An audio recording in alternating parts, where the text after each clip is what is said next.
নমস্কাৰ সকলোকে। আজি মই আৰু বা এঠাইলৈ যাব গৈ আছোঁ। তো আমি ওলাই দিলোঁ। এতিয়া এয়া হৈছে বা।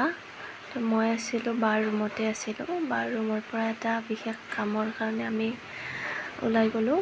কাৰণ বহু দিনৰ পৰা এটা আশা আছিলে। তো সেইটো আশাৰ কাৰণে আজি ফাইনেলি সেই আশাটো পূৰণ হ'ব।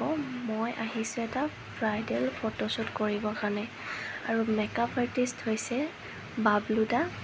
আৰু এখেতে ইমান ধুনীয়া মেকআপ কৰে নহয়, মানে খুব ধুনীয়া লাগিছে। আৰু মেকআপটো বহুত ধুনীয়া হৈছে। আমি ভিতৰত ফটোশ্বুট কৰি থাকোঁতে বাহিৰত বৰষুণ আহিছে। আমি একেবাৰে গমেই পোৱা নাছিলোঁ। তো বৰ বেছি আধা ঘণ্টামান বৰষুণ আহিছিলে চাগে। তো এয়া আমি ওলাই দিলোঁ। ওলাওঁতে গধূলিয়ে হ'ল। আমি 2টামান বজাতে গৈছিলোঁ। ওলাওঁতে গধূলিয়ে হ'ল। আৰু এইখিনি হৈছে হাতীগাঁও। হাতীগাঁৱৰ এনেকুৱা অৱস্থা চাওকচোন। মানে হাতীত উঠি পাৰ হ'ব লগা অৱস্থা। গাড়ীততো যাব নোৱাৰি। মানে বেটেৰী গাড়ীত উঠিছোঁ, কিন্তু অলপ পানী মানে আহিয়ে আছে আৰু ভিতৰত, গাড়ীৰ ভিতৰতে ইমান পানী। আধা ঘণ্টা বৰষুণতে যদি এনেকুৱা অৱস্থা হয়, আৰু ভাবক দিনটো বৰষুণ হ'লে কি হ'ব। আৰু মানে খুব জটিল হয় গুৱাহাটীখন মোৰ কাৰণে।